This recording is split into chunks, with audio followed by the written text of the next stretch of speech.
Every one of these songs became someone else's signature hit. Not a cover nobody noticed. Not a deep cut. The version everybody knows. And the person who had it first?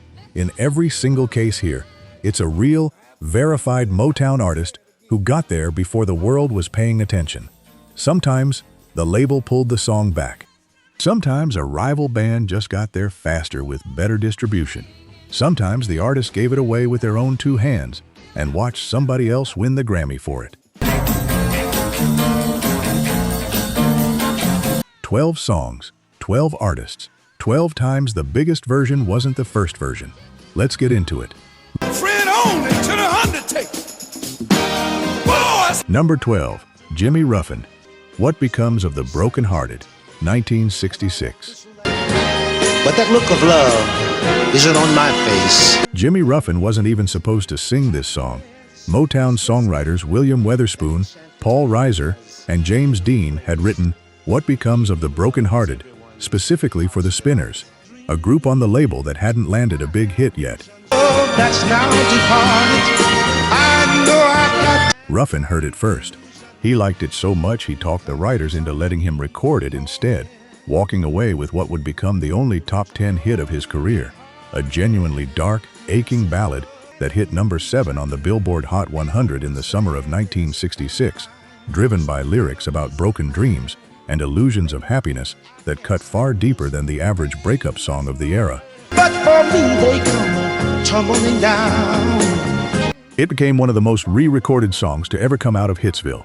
Diana Ross and the Supremes covered it in 1969, but the version that truly stole its second act came a quarter-century later, in January of 1992, when British singer Paul Young recorded it with slick, synth-heavy modern production. Young's cover only reached number 22 on the Hot 100, but it went all the way to number 1 on Billboard's Adult Contemporary chart, introducing an entirely new generation to a song Jimmy Ruffin had essentially poached from a label mate 3 decades earlier. And confusion, what becomes of. Bruce Springsteen would cover it again in 2022, calling it one of the only tracks on his Soul Covers album that could rival the original. Nothing's gonna stop me now. I'll find a way somehow. But the strange twist at the center of the story remains. The song wasn't written for Jimmy Ruffin at all. It was written for the Spinners, who Ruffin quietly out-hustled in the hallway at Hitsville before they ever got the chance to record it themselves. Number 11, The Supremes' You Keep Me Hangin' On, 1966. Lamont Dozier said the song's jagged, needling guitar riff came to him from a Morse code radio sound effect, the kind used right before a news bulletin. Paired with Diana Ross's desperate clipped vocal, You Keep Me Hangin' On became the Supremes' 8th number 1 single, topping the Billboard Hot 100 for 2 weeks in November of 1966. Less than a year later, a New York psych rock trio called Vanilla Fudge, who'd been playing under the name The Pigeons before that, recorded a slowed-down, sludgy, almost horror movie version of the song. It became a top 10 hit in its own right, reaching number 6 on the Hot 100 in the summer of 1968, and turning into a proto-metal standard that outlived most of the era's psychedelic experiments. Then, in 1986, British pop singer Kim Wilde and her brother Ricky completely reworked the song into a stomping, synthesizer-driven 80s power pop anthem. Nobody expected much from it. Instead, in June of 1987, Kim Wilde's version did something almost no cover song had ever done. It took You Keep Me Hangin' On back to number 1 on the Billboard Hot 100, making it one of only a handful of songs in the first 3 decades of the rock era to reach number 1 twice, by 2 completely different artists. The Supremes wrote the blueprint. A British pop singer, 2 decades removed from Motown's golden era, is the one who got to relive that number 1 high a second time.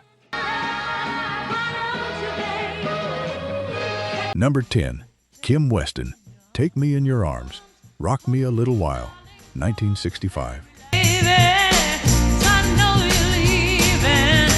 Holland Dozier Holland wrote Take Me in Your Arms in 1964, with Eddie Holland cutting an unreleased demo that sat in the Motown vaults for decades. Kim Weston got the song next, and her 1965 version became her highest-charting solo single, though it stalled at a modest number 50 on the pop charts, even as it reached the R&B top 5. The Isley brothers tried the song again in 1967, hoping to squeeze more life out of it. Their version did a little better on the R&B side, but still never crossed over. Nobody at Motown could quite figure out how to make it a true mainstream smash. Then, in the early 70s, a young guitarist named Tom Johnston, in a California rock band called the Doobie Brothers, heard the song and became obsessed with it. He spent years, starting around 1972, lobbying his own bandmates to record it. It took him 3 years to get his way. When the Doobie Brothers finally released their cover in 1975, complete with backing vocalists and lush string arrangements from Motown's own veteran arranger Paul Reiser, the song exploded. It became a number 11 hit on the Billboard Hot 100, bigger than Kim Weston's original, bigger than the Isley Brothers' attempt, bigger than anything the song had achieved in a full decade at Motown. Songwriter Lamont Dozier himself, when asked which cover of his many compositions was his personal favorite, didn't hesitate. The Doobie Brothers' version of a song a rock band had to fight for 3 straight years just to be allowed to record. Number 9. Stevie Wonder, Tell Me Something Good, 1974. Stevie Wonder recorded a version of Tell Me Something Good himself on December 13th of 1973 and copyrighted it the following January. That recording was never released. Instead, Wonder walked it straight into a rehearsal room for a Chicago funk band called Rufus on a rival label entirely, ABC Records, and gave it away. The story of how it happened is almost as good as the song.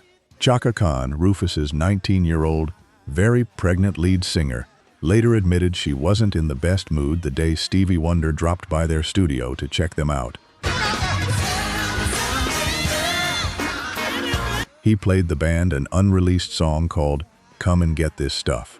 Khan, unimpressed, looked at one of the most celebrated musicians alive and asked, "Do you have anything else?" Her bandmates reportedly stood frozen in disbelief. Wonder wasn't offended. He asked her astrological sign. When she said Aries, he sat down and started playing the clavinet groove that would become Tell Me Something Good. Khan loved it instantly, and the band worked out the arrangement together right there in the studio. Released in the summer of 1974, it became Rufus's breakout single, spending 17 weeks on the Hot 100, peaking at number 3, going gold, and winning the 1975 Grammy for Best R&B Vocal Performance by a duo, group, or chorus, a trophy for a song the actual writer never released a note of himself. Number 8, the Isley Brothers. This Old Heart of Mine Is Weak for You, 1966. Yes, I do. Yes, I do. Holland Dozier Holland originally wrote This Old Heart of Mine with the Supremes in mind. It ended up instead with the Isley Brothers during their brief 3-year stint on Motown's Tamla label after years bouncing between other companies. Ronald Isley's lead vocal turned it into the group's biggest hit of that period, reaching number 12 on the pop chart and number 6 on the R&B chart in early 1966. The song found new life nearly a decade later when British rock star Rod Stewart, a devoted Motown fan, recorded his own version in 1975. Stewart's take became a genuine smash in the UK, climbing to number 4, but it barely registered in America, stalling at number 83. Then, in 1989, Stewart tried again, this time inviting Ronald Isley himself into the studio for a full duet. That version did what nothing else could. It hit number 10 on the Billboard Hot 100 and topped the adult contemporary chart, introducing the song to an entirely new American audience more than 20 years after the Isley brothers first recorded it. Even Motown's own label mate Tammy Terrell had taken a shot at the song in 1969, reaching only number 67. It took a white British rock star, borrowing the original singer's own voice for the assist, to finally push a song written for the Supremes and recorded by the Isley brothers into the American top 10. Most people scrolling past these songs today have no idea what it actually took to make them. Groove Lens digs that history back up, one record at a time. If that's worth your time, hit subscribe.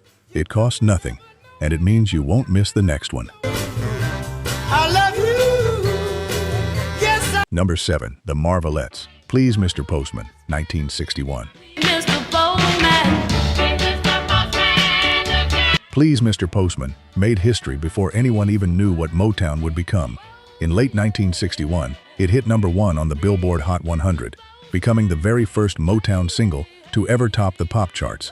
Launched by a group of Detroit high schoolers who'd formed a glee club act called the Cassagnettes, before Gordy renamed them the Marvelettes. The Beatles covered it just 2 years later, in 1963, on their album With the Beatles, a Motown song reworked by the biggest band in the world before most Americans had even heard of the Beatles yet. But the cover that truly eclipsed the original came in November of 1974, when Richard and Karen Carpenter, the ultimate soft rock, easy-listening rivals to raw Detroit soul, released their own polished, harmony-driven version. On January 25, 1975, the Carpenters' Please Mr. Postman sat at number 1 on the Billboard Hot 100, exactly where the Marvelettes' original had been 13 years earlier. It became the 4th song in pop history to reach number 1 twice, with 2 completely different artists. The Marvelettes, meanwhile, never got the same promotional push from Motown that other acts received. Their lineup changed constantly through the 60s, and by the time the Carpenters' version was topping the charts again, the group barely existed in its original form. The label's very first number 1 hit had become somebody else's signature song, note for note. Number 6, Barrett Strong, Money, That's What I Want, 1959. Before there was a Motown sound, there was Barrett Strong, standing in front of a microphone at Berry Gordy's fledgling label, recording the song that would become the company's very first hit.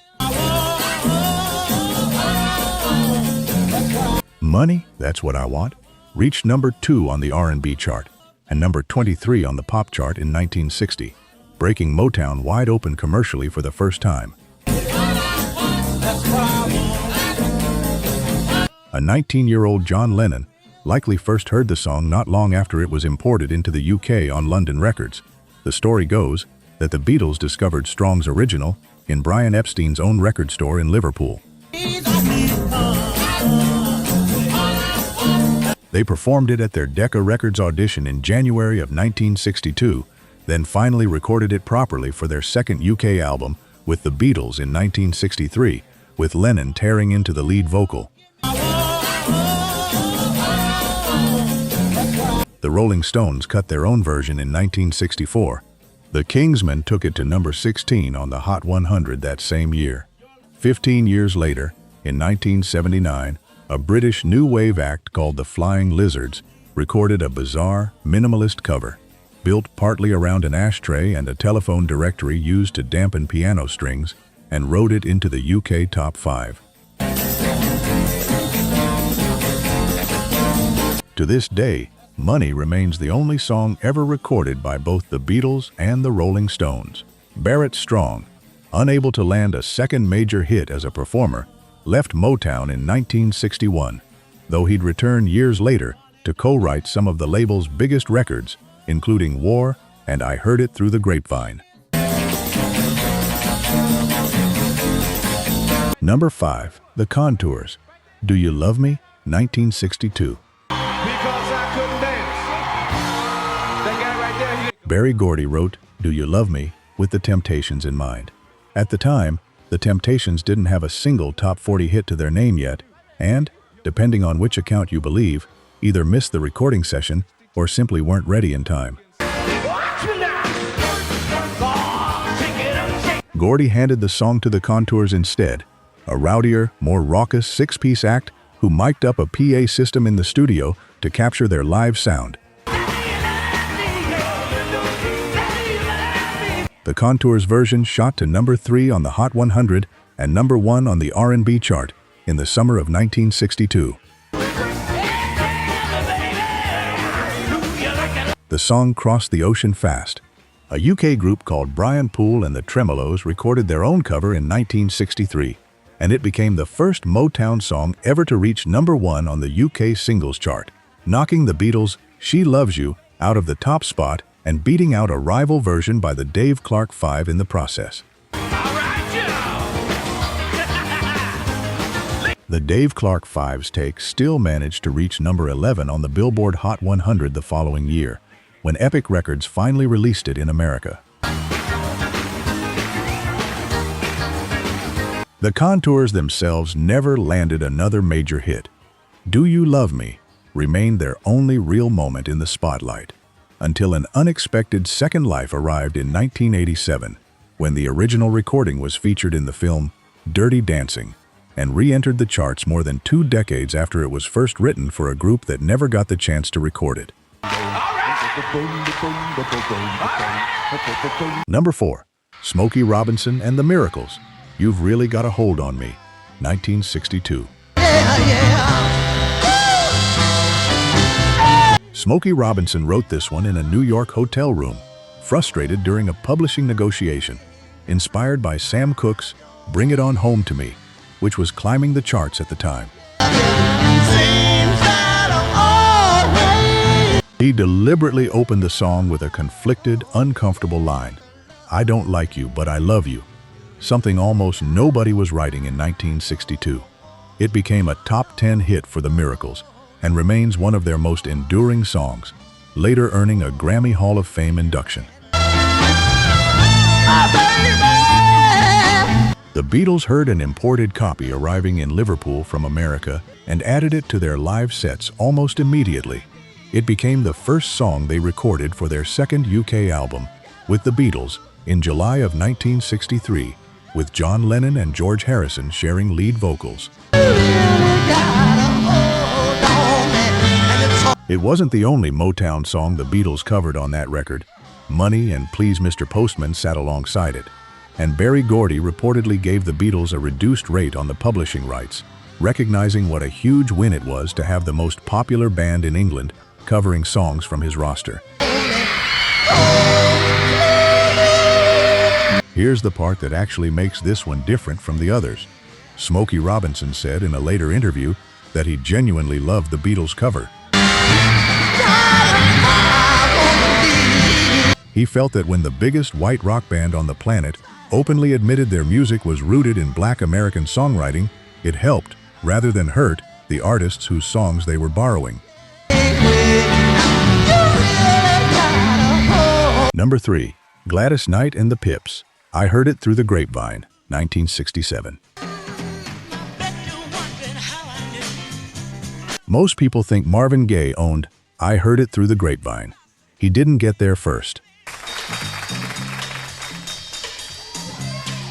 Gladys Knight and the Pips recorded it a full year before Marvin's version, and their recording became Motown's best-selling single up to that point in the company's history, moving over 2.5 million copies. Then Marvin's version came out in 1968. The same song, the same Norman Whitfield production, a completely different arrangement, slower and moodier, and it outsold hers roughly 4-1. That was the pattern of Gladys Knight's entire run at Motown.